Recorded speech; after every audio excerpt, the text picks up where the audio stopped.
This is TTT Live, Talk City 91.1 FM and TTT Live online on Facebook. I'm DK Roster. Welcome to Responding to COVID-19. With a vision to be the voice of manufacturers in Trinidad and Tobago, creating value and providing world-class service to membership, we are speaking with Vice President of the Trinidad and Manufacturers Association, Tricia Coosal. Thank you so much for being a part of this today, Tricia. Hello, good evening, and thank you for having me on your show today. Our pleasure. What state does Phase 5 of the reopening of the economy meet the TTMA in? The TTMA right now is in a mode of we are trying to operate in what's our new normal, which is post-COVID pandemic.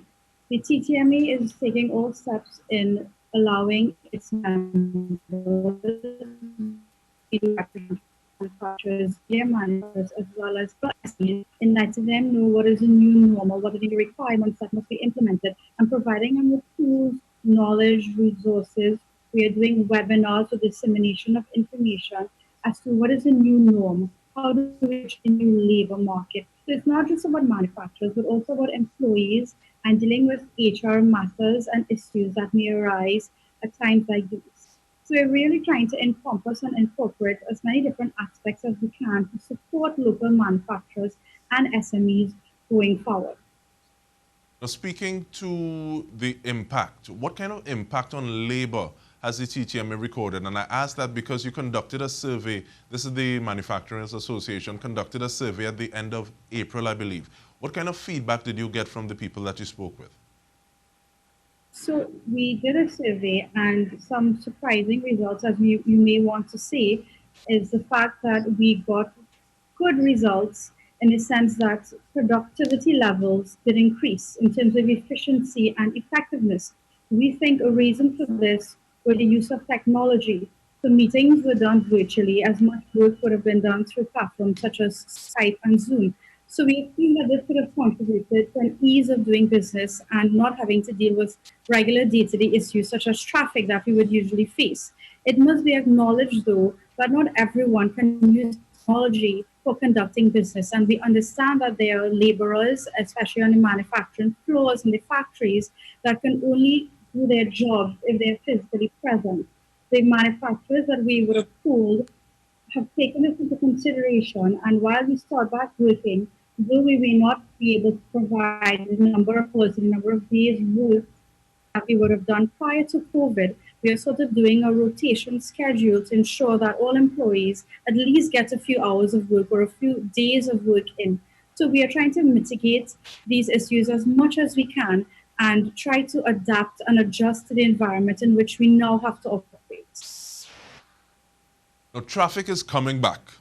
And with that in mind and taking into consideration the fact that, yes, as you said, there's some things that need to be done on the floor, some aspects of labor. But do you think there's anything that we can carry from the stay-at-home measures into the quote-unquote new normal, especially with one of the things being like the use of technology to get things done in possibly a little more efficient manner? Yes, for sure. So I think if COVID-19 has taught us anything, one of the major things it has taught us is the use of technology. And I believe that we can implement this in terms of the ease of doing business in Trinidad and Tobago. Right now, Trinidad and Tobago is ranked approximately 105 out of about 190 economies in terms of the ease of doing business. So those statistics alone show us that there's a lot that can be done. For example, I'll give you real examples. Use of technology. When we have to go for our driver's license, for example, we need to be able to do this online to set up appointments, to do this for birth certificates, death certificates, things such as ID cards. It helps create efficiency when employees and employers, businesses, have to spend an entire day to do these, what you would call routine tasks. It takes a lot away from the efficiency and productivity of us as Trinidad and Tobagoans as a people. So these things we would like to see implemented and adjusted, and it should become the new norm, not only to create appointments, but we should be able to get these forms that we can pre-fill and perhaps submit electronically. So when we actually get to the windows in these offices, things can speed up a bit faster. So I think the technology is a major way in which we can definitely learn from COVID and push forward going in the future. And I guess that ties into the fact that there has been a push to be a little more paperless in terms of the things that are happening on a government level, trying to take away some of the red tape issues that occur on a day-to-day basis. And I have experience being behind, being under a tent, waiting for one of those government documents. So I'm all for being able to just go in, get it, and get out. But with regard to the pillars of supply and demand, how does local procurement figure into those pillars of supply and demand with regard to the manufacturing sector in your estimation? So the government plays a major role in supporting the local economy and by extension local manufacturers. The government of Trinidad and Tobago has a lot of purchasing power, and if we were to focus that purchasing power to purchasing locally produced goods and services, I think that could only stimulate the local economy and by extension benefit the population of Trinidad and Tobago. Our local goods and services meet international standards. Our local manufacturers export to the United States and Europe, and we meet all regulations and guidelines as it pertains to those countries. So we do have great products available locally. We need to focus on pushing these products, allowing for the government to buy in a lot more to these products, and it will create a stimulus for local manufacturers to want to produce more, which means they would invest in more technology, plant and equipment locally, which means there'll be creation of jobs, which would lead to the overall benefits and well-being of our GDP. It should also be noted that we believe more tariffs should be implemented and enforced to protect our locally manufactured goods if they meet the required international standards. This would also form a helping with our foreign exchange because less foreign exchange will have to be used to purchase goods from the outside that are produced locally. It can also help things such as our food import bill. So I think government plays a vital role and they should continue to push to assist and support local manufacturers. And you make an interesting point, and I want you to expand on that a little bit because the disruption that is COVID-19 has allowed for people to look at things a little differently. And it also sheds a different light on the effects of globalization and making us ask the question, where do we get what it is we want to buy? How do we get it? And what do we do if supply chains are not there? I want you to expand a little bit on the use of tariffs for helping to protect some of those markets, sometimes even fledgling markets, when they are at a certain level and allowing them to grow to be even better. So, like I said, we have the locally manufactured goods and services that meet the required standards. So, if the goods and services provided locally are of a high quality and international standard, we truly believe that it should be protected in the sense that if we allow the same goods and services to be imported for an open economy, sure, no problem. However, you must put a tariff on it because you have to have some form of barriers to entry to protect these local manufacturers.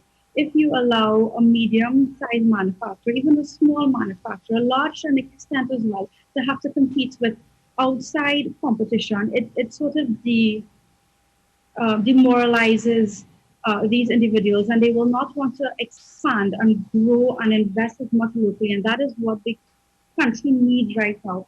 We need local investment. We need them to expand to allow for the creation of jobs to be able to push our GDP. So this is something that we need to focus on internally. When our manufacturers have to enter external countries and outside markets, we too are faced with certain tariffs and certain benchmarks and certain taxes that we have to pay. So we're only saying that it's fair to protect. We're just looking for a level field to protect. All right, so it's actually breaking up a little bit. So we continue this conversation. We're speaking with Tricia Coosal, Vice President of the Trinidad and Tobago Manufacturing Association. This is responding to COVID-19. Stay with us.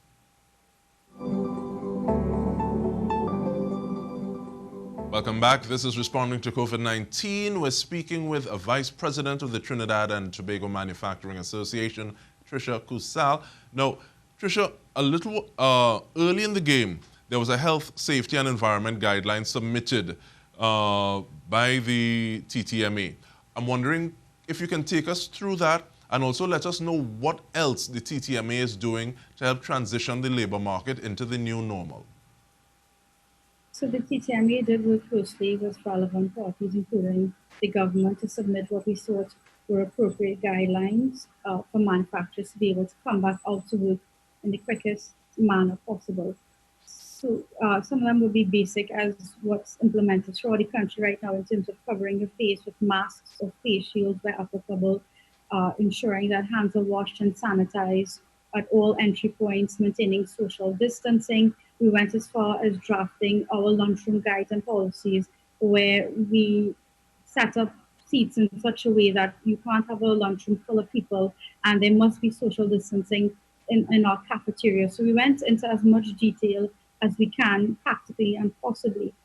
What we are also doing is we have multiple webinars that we team up with people such as Reutech and UE and MIC, for example, where we disseminate information. A lot of experts come on board to help relay this information,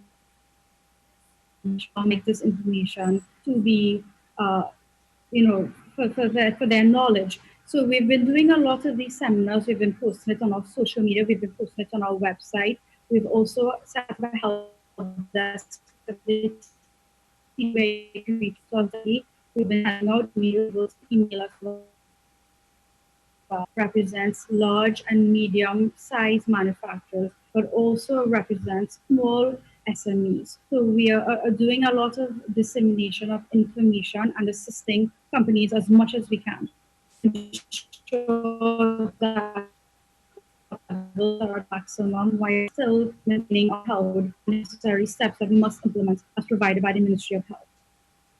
Okay, now do you see opportunities for the TTMA to make a greater contribution to the national GDP?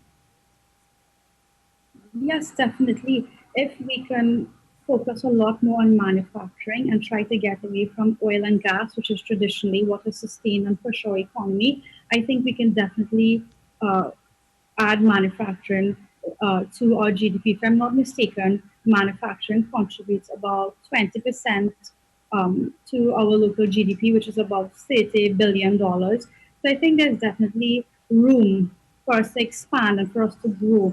And we can ask the government, and we have asked the government to continue to help stimulate manufacturers, stimulate SMEs by providing fiscal policies that can assist us. For example, if they were to provide tax-free incentives on raw materials that we import, as well as they would lower interest rates on loans provided to us for stimulating the economy and for pushing manufacturing in particular. I think definitely manufacturing sector has a lot of room to grow and to assist with the GDP of Trinidad and Tobago if we take such steps. Now, you spoke about SMEs, and the government has made a point of pledging support for small and medium businesses, injecting funds into credit unions to try to keep them liquid, keep them surviving. You spoke about being able to give information as well. And can local entrepreneurs expect help of any other kind from the TTMA? Yes, of course they can. We do provide training. We also have a platform called TIC, the Trade and Investment Conference, which is TTMA's largest show of the year, where local manufacturers are able to come and showcase the products and goods and services that they offer, as included in this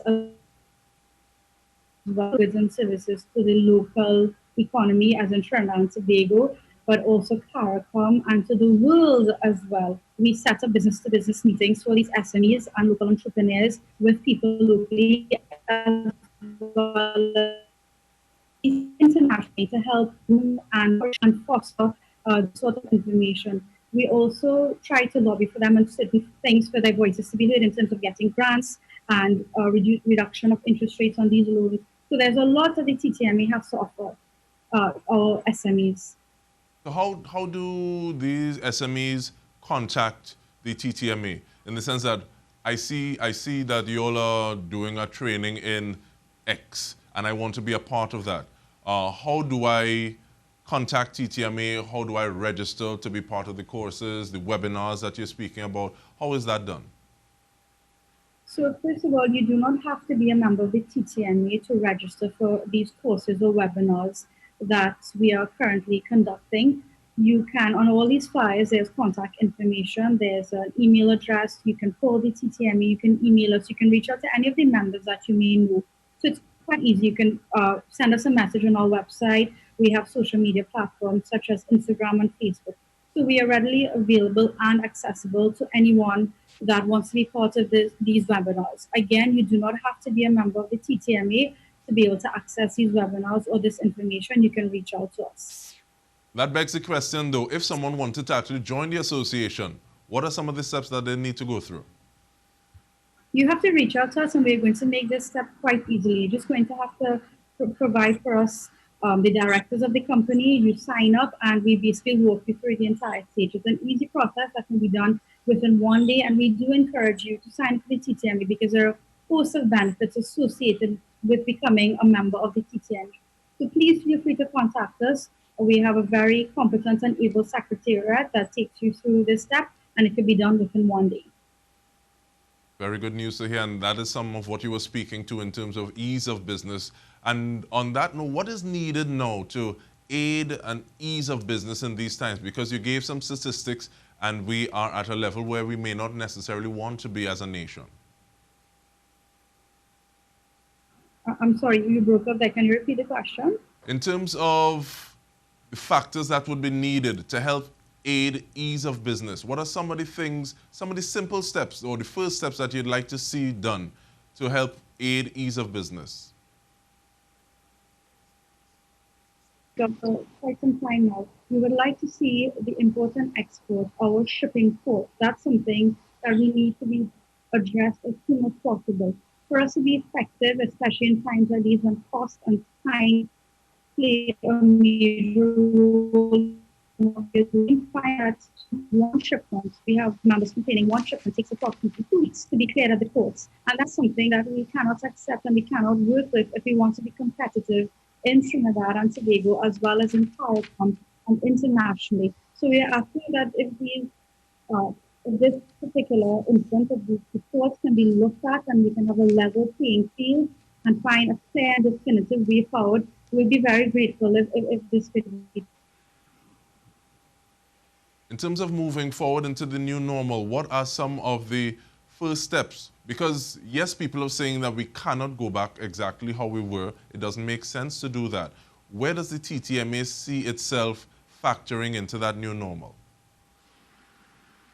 So the TTMA right now, we would like to get accustomed to the new normal. We are stabilizing where we are right now, where we would like to get our companies, our businesses, our employees operating this new normal. Once we are stabilized, we can start to grow to the next step of reaching out further into new markets and capturing new possibilities. Right now, we're at a stabilization point where we are trying to get accustomed to the new normal, and then we're going to recapture market share and continue to grow our market share into the future. And hopefully this is the point. This disruption possibly will provide the springboard for that. But we want to thank you very much, Tricia Coosal, Vice President of the Trinidad and Tobago Manufacturers Association. TTMA manufacturing through COVID-19. This has been responding to COVID-19 on TTT, Talk City 91.1 FM, as well as on Facebook at TTT Live Online. Remember, you can tune into these stations as well as Suite 100.1, Next 99.1 FM for all your updates. Thank you for joining us on behalf of the TTT crew. I'm DK Rostar. Bye for now.